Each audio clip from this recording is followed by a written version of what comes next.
I, a 34-year-old male, was with Val, a 32-year-old female, for 5 years. We had this incredible 5-bedroom house in one of those gated communities with the fancy entrance and all that. You know the type. Pool in the backyard, granite, everything. That neighborhood where people flex their Range Rovers. We bought it about 3 years ago. I'm a sales manager at a car dealership, not just some random dude pushing Hyundais. I run the entire sales team, 25 people under me, making decent money. Val supposedly worked in pharmaceutical sales, or at least that's what she claimed. More on that steaming pile later. We met at this charity gala 6 years back. I was there representing my dealership. My boss made me go, but there were free drinks. She was this absolute knockout who seemed to know literally everyone in the room. The kind of woman that makes you wonder how she's single and talking to you. We vibed immediately. She was smart, ambitious, and for whatever reason, seemed genuinely into me. We dated for a year, then tied the knot in this picture-perfect beach ceremony. Her parents mostly paid for it. But every relationship comes with its own baggage, and for me, that came in the form of her 2 brothers, Troy, 38, and Lou, 36. These guys always thought they were hotshots because they're ex-Navy SEALs, big, roided-up dudes who never missed a chance to make me feel like I wasn't good enough for their precious sister. They were always throwing out just a car salesman comments, or challenging me to arm wrestling at family gatherings, real tough guy nonsense while making 6 figures at these private security firms. Troy is the bigger one, about 6 feet 3 inches, 240 pounds of pure muscle and attitude. The kind of guy who makes sure everyone knows he could snap you in half but is choosing not to. Lou is a bit smaller, but somehow even more of a jerk, the type who'd tell Val, "You could do better," when he thought I couldn't hear.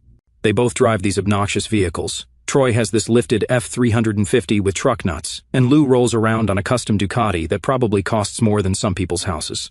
Anyway, I tried not to give them too much attention. They didn't affect my life, and the first couple of years with Val were amazing. We traveled to Thailand, built our careers, bought our dream house, the whole perfect couple Instagram vibe. But about 8 months ago, things started getting suspicious. Val began working late a lot. Her phone was suddenly always face down or in her pocket. She'd jump like she'd seen a ghost whenever I walked in while she was texting. I mean, come on, red flag so obvious they might as well have been slapping me in the face. When I'd ask about her day, her stories never quite lined up. Nothing major, but enough to make my gut scream. Like, she'd mention some lunch meeting at Russo's, but then the credit card would show a charge at some place clear across town. Or she'd say she was with her colleague Jen, but then Jen would post pictures from some conference in Denver that same day. So, I started digging deeper because I couldn't ignore my gut telling me something was off. At first, I was just checking credit card statements, then scrolling back through her social media. 3 months ago, my neighbor Ellen texted me something weird while I was at work. "Hey, is everything okay with Val's job?" Just saw her company car being repossessed. I played it cool with Ellen, saying it was probably a mix-up, but inside, I was reeling. That night, while looking for our tax documents, I accidentally found a termination letter from the company she worked at. She'd been fired for stealing company samples and selling them on the side, a freaking felony worth about $43,000. The letter was dated January, 3 months ago. She'd been pretending to go to work every day for 3 months. I was so confused and shocked. All I kept thinking was, why the hell would she do that? I didn't say anything to her about what I found. I decided to pay close attention to everything she did. Maybe she was lying about other stuff. But then the universe decided to deal with me. 2 days after, I overheard Val on the phone in our bathroom. She thought I was still asleep, but I heard her crystal clear. "No, he doesn't suspect anything. Yeah, they'll be here Thursday. Don't worry, he's too focused on work to notice. Troy and Lou will handle everything." Instead of confronting her right then, which is what she probably expected from a weak guy like me, I decided to play it cool. I set up my phone to record audio in our bedroom and living room while I was at work. The nonsense I heard confirmed everything. She was planning something with her brothers, talking about how I'd never see it coming, and how they'd take care of everything. That Thursday, I told her I was heading to work, kissed her goodbye like everything was normal, then parked down the street and waited. Around 10 in the morning, I watched Troy's massive truck and Lou's obnoxious motorcycle pull up to my house. Time to see what these clowns were really up to. I gave them 30 minutes, then drove back and pulled into our driveway. Walking to the door, I could hear all this laughter from inside. I unlocked it and literally froze in my tracks. Our entire living room was stacked with moving boxes, and I mean stacked. Troy and Lou were carrying more of my stuff down from upstairs, while Val was just lounging on our $5,000 leather sectional, directing them like some kind of general in her yoga pants and designer sunglasses. "What's going on?" I asked, keeping my voice dead calm despite wanting to lose it. Val barely looked up from her phone, not even seeming surprised to see me. "Oh, you're early. We were hoping to be done before you got home." "Done with what exactly?" I asked, even though I already knew from the recordings. Troy dropped the box he was carrying, which had all my limited edition Star Wars collectibles in it, and smirked. "Val has decided she needs a change." I stared at my wife of 5 years. "You're moving me out. Is this true?" She couldn't even look me in the eye, just kept scrolling on her phone like this was some minor inconvenience. "I've been unhappy for a while. I want to sell the house and start fresh. It'll be easier if you just go." I squared my shoulders and looked her dead in the eyes. "What, the house we bought together, that we both own? The house that's in my name since I paid 80% of the down payment?" That's when Lou stepped up, getting all in my face with his protein shake breath. "Look, bro, don't make this harder than it needs to be. She wants you gone, so you go before we make you." "Get the hell out of my face," I said, voice steady and cold. "You can't just kick me out of my own house." But both brothers laughed at me, actually laughed. "He's really going to stop us, I'm afraid," Troy said to Lou, loud enough for the whole block to hear. "Nah, he's too weak for that," Lou replied. "Look at him. Might want to hand him a tissue before he bursts into tears." I looked at Val, waiting for her to say something to defend me. We'd been married for 5 years, for God's sake. Instead, she just sighed like I was some annoying fly buzzing around. "Just accept it and move on," she said, still scrolling through her phone. "I'll have my lawyer contact you about the divorce." That's when something inside me just unlocked. It wasn't rage or a breakdown or anything dramatic like that, just pure, ice-cold calculation. I looked around at my life being packed into boxes by 2 muscled-up jerks who'd always hated me, and the woman I trusted for years who couldn't even respect me enough to have a basic conversation about ending our marriage. I smiled slowly, which clearly freaked them all out. "You know what? I think there's been a misunderstanding here," I said, my voice eerily calm. I pulled out my phone and held it up. "I've been recording everything since I walked in, and I have more recordings from the last 2 days of you 3 planning this whole thing." Their smug expressions faltered for a second. "You're bluffing," Troy said, but I could hear the uncertainty in his voice. I played back a clip from yesterday, Val's voice saying clearly, "Once he's out, we'll sell the house and split the money before he knows what hit him." The color drained from her face. "You were spying on me?" "No, I was protecting myself from a wife who's clearly been planning to screw me over," I said coldly. "Now here's what's going to happen. I'm going to leave for a few hours. When I come back, I expect my house to be exactly as it was, with all my stuff back where it belongs, or I take these recordings to my lawyer and the police for illegal eviction attempts." Lou stepped toward me aggressively. "You think we're scared of—" I cut him off. "The military contractor you work for has a very specific code of conduct that prohibits employees from engaging in potentially criminal activity. It would be a shame if these recordings found their way to your supervisor." His face turned white. Delta paid him 6 figures, and losing that job would wreck him. I turned to Troy. "And you're up for that promotion at Shield Solutions next month, aren't you? The one you told everyone about at Christmas dinner. Wonder what they'd think about this." I looked at Val last. "Oh, and darling, I know you lost your pharma job 3 months ago. The company car was repossessed last week. Our neighbor Ellen texted me about it while I was at work. She thought I knew. So, what exactly have you been doing during those sales conferences?" Her mouth fell open. "How did you—" "Be back in 3 hours," I said, cutting her off. "And we'll talk about how this divorce is actually going to go down." I walked upstairs, grabbed my laptop, some important documents, and a change of clothes, along with the backup drive that had all my financial records. I already had copies stored securely elsewhere. I wasn't stupid. While gathering my things, I noticed Val's iPad was still on the nightstand. Something made me pick it up. Maybe the universe was finally giving me a break. She'd always used the same password for everything. Our anniversary date, not the most creative. When it unlocked, notifications from some messaging app I'd never seen before popped up. I opened it to find hundreds of messages between her and someone named Jake. The texts were disgusting, talking about their hotel meetups during her work conferences, planning their future together in Miami, and even joking about me being clueless. There were selfies of them together in hotel rooms, him shirtless with that classic gym bro look, her in lingerie I bought her for our anniversary. I scrolled back further and found messages from January where she was freaking out about being fired from her company, Pharmac, for stealing samples. Jake had convinced her they could make good money doing it. "Don't worry, babe. The car repo isn't a big deal. Your husband is too busy at work to notice you don't even have a job anymore," one of his texts read, from 3 months ago. My hands were shaking with rage as I quickly forwarded screenshots of everything to my email. I also found their hotel reservation for tonight at the Hyatt downtown, a reservation she'd made with our credit card while pretending to go to a sales conference. I put the iPad back exactly as I found it, finished gathering my things, and headed for the door with a whole new understanding of just how deep her betrayal went. "Don't even think about touching anything else of mine," I called out as I headed for the door. "I've cataloged everything valuable in the house with photos and serial numbers." I walked out to my car, put my stuff in the trunk, and drove away, my mind racing and feeling my whole life collapsing. Everything I built, I lost that day. I tried to hold myself together. At the end of the day, you have to deal with life, no matter what. As I pulled out of the driveway, I could see them frantically arguing through the window of my house. I checked into a hotel downtown, sat on the king bed, and made one call, just one, to a dude named Mark. He's my mentor and the owner of our dealership chain, the same Mark who'd been helping me set up a special investment fund for the past year. The same Mark who owned a real estate development company on the side and had said, "That neighborhood of yours is prime for luxury development. If you ever spot an opportunity there, I'll pay 30% above market value cash." The call lasted 12 minutes. That's it, just 12 minutes to completely destroy my soon-to-be ex's plans. I called my bank and froze our joint accounts, not closing them, as that could be seen as financial abandonment during divorce proceedings, but freezing them pending a suspicious activity investigation. I transferred half of our savings to my personal account that she didn't have access to, completely legal as long as I disclosed it during divorce proceedings, which I planned to. Then I called American Express and reported my card as compromised, requesting new cards for my accounts only, removing her as an authorized user due to suspicious charges I didn't authorize. They overnight shipped new cards to the hotel.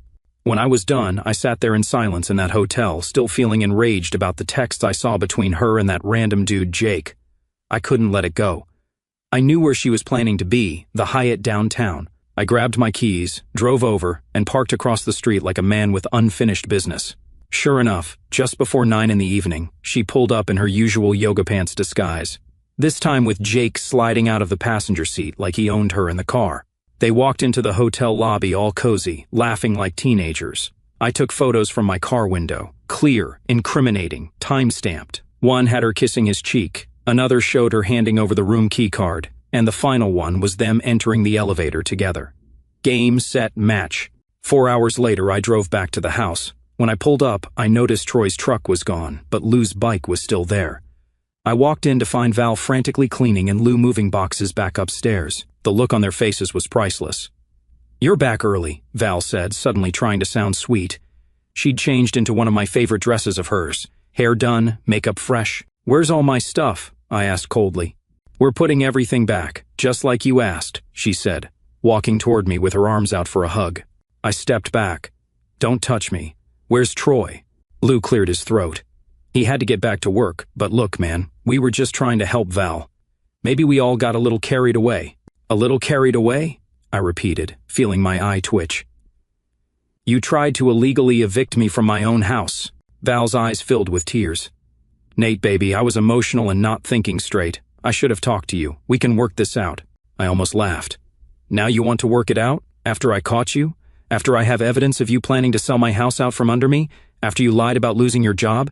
After your brothers threatened me?" "I didn't lose my job," she stammered. "That's a misunderstanding. Ellen saw the company car being repossessed. Val, she has a photo of it on her phone. Want me to call her over here right now?" Lou tried to step in. "Look, maybe we should all take a day to cool off." "You should leave," I said, not even looking at him. "She's my sister, man. I'm not just going to—" "Get the hell out of my house," I roared, finally letting some emotion break through before I call the police and have you removed. Lou looked at Val, who nodded slightly. He grabbed his jacket and left, the motorcycle roaring to life a minute later. Once we were alone, Val tried a different approach. "Nate, I know I've made some mistakes, but you're making a bigger one right now," she said, her voice dropping to that seductive tone she used when she wanted something. "We can fix this. We've been together 5 years. Don't throw that away over one bad day." I just stared at her. "One bad day? Is that what you call planning to steal everything from me, lying about your job, having your brothers threaten me?" "I never told them to threaten you," she insisted. "I have recordings that say otherwise," I replied. "Now, I'm sleeping in the guest room tonight. Tomorrow morning, we're going to discuss divorce terms. I suggest you call a lawyer." Her face hardened. "You're making a huge mistake. You think you're so smart with your recordings and your threats. You're nothing without me. You'll be begging me to come back within a month." I smiled, thinking about my call with Mark. "We'll see." When I went upstairs to the guest room, I found it had been completely emptied. All the furniture was gone. They'd clearly planned to use this room to store my stuff temporarily. Where's the bed that was in here? I called downstairs. We moved it to make room for your things, Val replied hesitantly. And where is it now? Silence. I walked back downstairs to find her texting rapidly on her phone. Telling your brothers to come back? I asked. She jumped. No, I was just checking something. Where's the guest bed, Val? She couldn't meet my eyes. Troy took it to his place. He needed a new one, and I told him he could have it. I nodded slowly. So, you were giving away my furniture before I was even out of the house. It's our furniture, she snapped. Not anymore, I said, walking to the living room and grabbing my car keys again. I'll be back tomorrow morning. Don't touch my stuff. Where are you going? She demanded, following me. To sleep somewhere where people aren't plotting against me, I replied, walking out the door. Back at the Regency, I ordered room service and sat there waiting for Mark to call back. When my phone finally rang around 9 in the evening, I answered on the first ring. It's all set, Mark said without preamble. My lawyers have drawn up the paperwork. The offer is $950,000 for your 85% share, 30% above market value as promised. We can close as early as tomorrow if you're ready to sign. I'm ready, I said. And the other part? Mark chuckled. Construction crews are already on standby. The moment the deed transfers, we start demolition.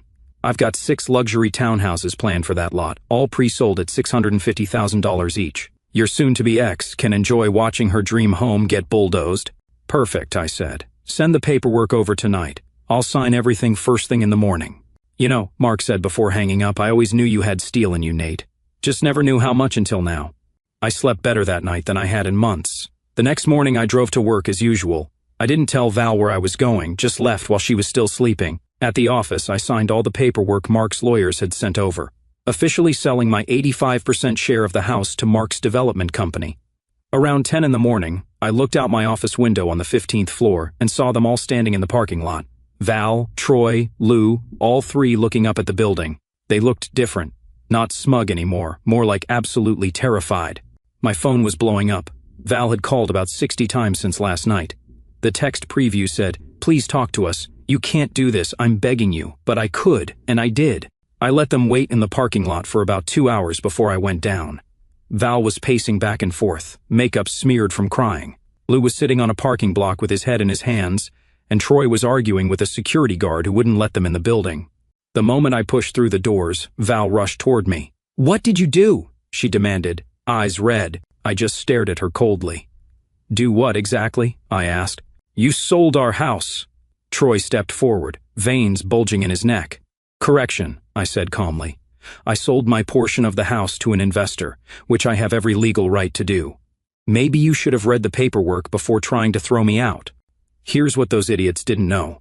When we bought the house, I set up an LLC that technically owned the property, with me owning 85% and her 15%.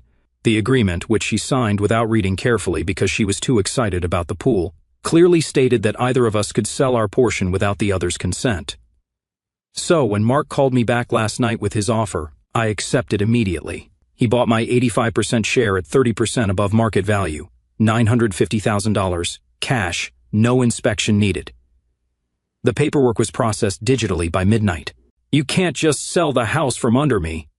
Val was screaming now, mascara running down her face. "I didn't sell the house," I said, unmoved by her tears. "I sold my share to an investor. You still own your measly 15%, but Mark now controls the majority share, which means I decide what happens next," said Mark, walking up to join us. He's 6 feet 4 inches, a former college football player in his 50s, but still imposing as hell. And what I've decided is that the property will be completely demolished starting next week. We're putting in a 6-unit luxury townhouse development.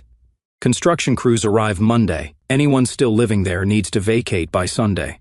Val's face went from angry to horrified in seconds. "Demolished? You can't be serious. That's our home."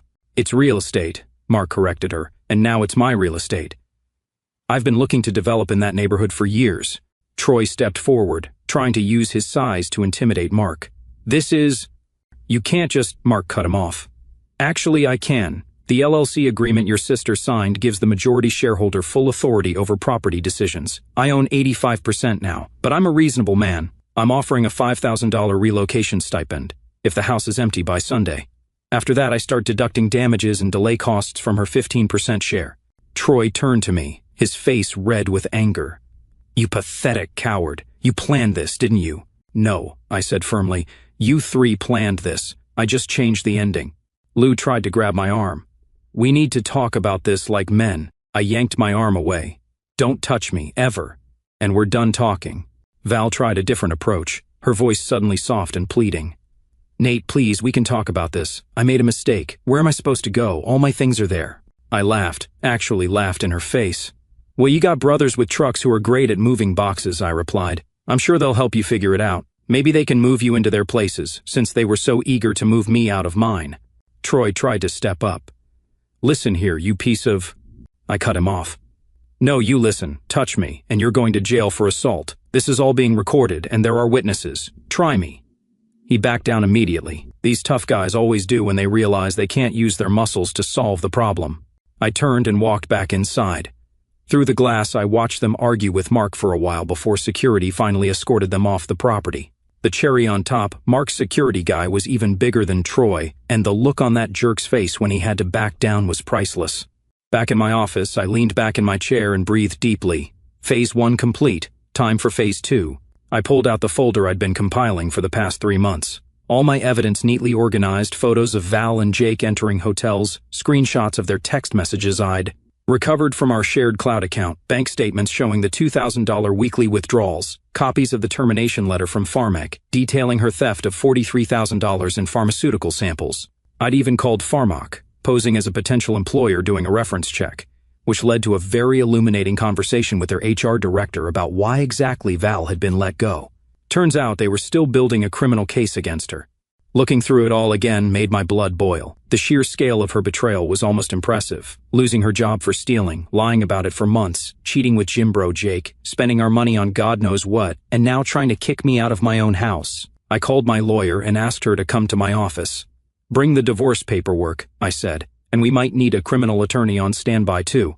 That night, I moved to an even nicer suite at the Regency, froze our joint accounts, canceled any credit cards she was unauthorized. User on, and met with the ruthless divorce attorney I'd already consulted, a woman who specializes in cases involving infidelity and financial fraud.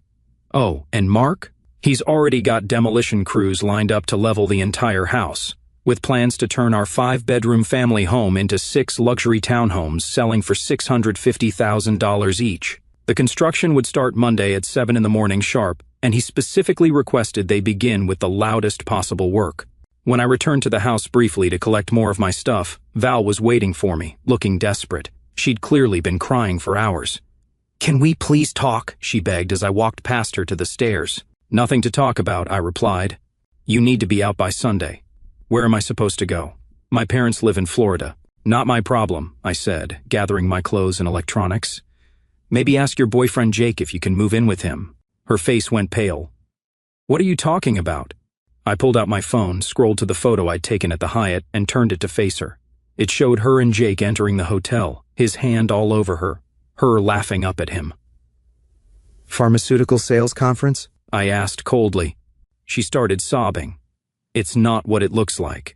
It's exactly what it looks like, I replied.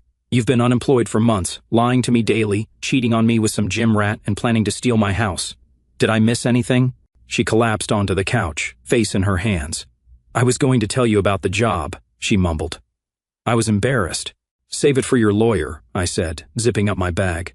Oh, and speaking of lawyers, you might want to get a criminal attorney, too. Pharmac knows about the stolen samples. Her head snapped up. How did you... I know everything, Val, and it's all documented. Every last detail. I was already gone. It's been 2 weeks since I left Val crying in what used to be our living room, and holy moly, has it been satisfying. True to his word, Mark had demolition crews show up Monday morning at 7 in the morning sharp with jackhammers, bulldozers, and wrecking equipment. According to my neighbor, who's been sending me videos, Val was still moving her stuff out when they arrived. She begged for more time, but Mark was there personally and simply said, "You've had ample warning. Work begins now." The crews waited until exactly 8 in the morning, then started work regardless, beginning with the pool demolition, while she frantically packed her designer clothes and shoes. The foreman accidentally cut the water main, leaving her with no running water. Oops. By Tuesday afternoon, the place was completely unlivable. Half the roof was gone, no working utilities, noise and dust everywhere. Val finally left, apparently moving in with her parents, since both Troy and Lou mysteriously couldn't accommodate her. So much for family loyalty when it actually requires sacrifice, huh?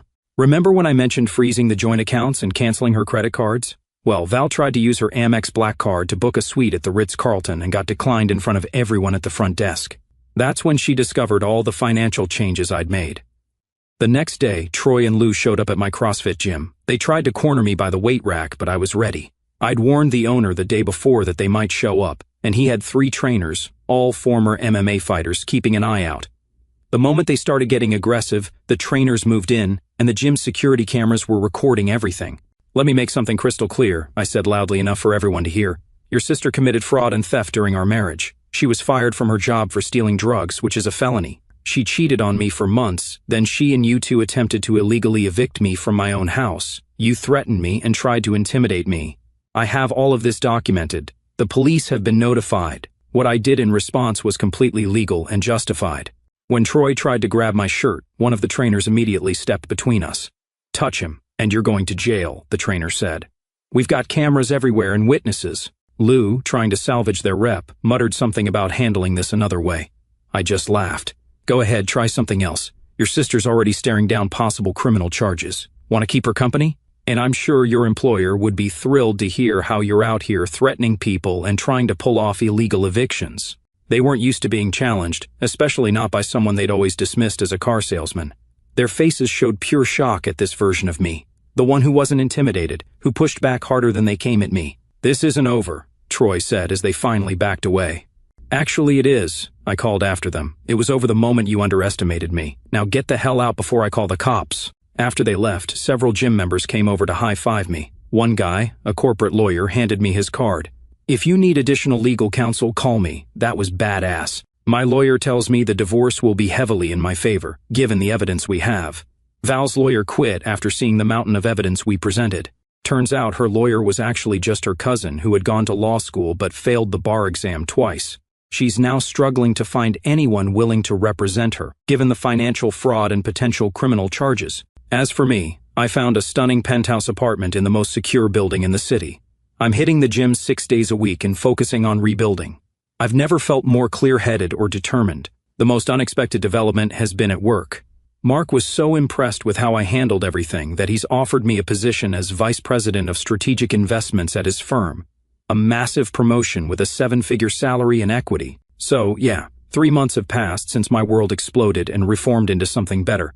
The divorce proceedings are moving along swiftly, with court dates set for next month. My lawyer says it's one of the most lopsided cases she's ever seen in terms of evidence. The demolition of the house was completed in just 10 days. Mark's crews worked overtime to clear the lot, and construction on the new townhomes is already well underway. The foundation is poured, framing has begun, and pre-sales are through the roof. I drive by occasionally just to see the progress and, yes, to savor the victory a little. Val's life has continued its spectacular downward spiral. Last week, Pharmac officially pressed charges against her for the theft of samples. She was arrested on a Tuesday morning, spent 36 hours in jail before making bail, and is now facing felony charges that could result in serious jail time. Her parents called me, begging me to speak to the company about dropping the charges. I almost laughed. "You raised a daughter who lied, cheated, stole, and tried to destroy me," I told her father. "And now you want my help? Where was your concern when she was planning to throw me out of my own house? When she was stealing from me? When she was sleeping with another man?" He tried to argue that family matters should stay private, and that everyone makes mistakes. "This wasn't a mistake," I replied coldly. "This was a calculated plan to betray someone who loved and trusted her. Actions have consequences. It's about time she learned that lesson." As for her brothers, they faced their own reckonings. The video from the gym incident reached Troy's employers through an anonymous tip. Not from me, honestly. Last I heard, he was placed on unpaid leave pending an investigation into his pattern of threatening behavior. Lou's been laying low, but according to mutual friends, he's been passed over for a promotion he was banking on. Sometimes I think about how different things might have been if I hadn't noticed those inconsistencies in her stories. If Ellen hadn't texted me about the car, if I hadn't found that termination letter or checked our bank statements, I would have been completely blindsided when they tried to kick me out. Instead, I was ready. A month ago, I ran into Troy at a gas station. He saw me before I saw him and ducked away. The man who once towered over me, threatening and intimidating, now couldn't even make eye contact. To anyone going through something similar, trust your gut when things don't add up, and don't be afraid to do your own detective work. Being underestimated can be your greatest advantage. Use it wisely. The weak man they tried to break? He wasn't just stronger than they thought. He was stronger than even he knew.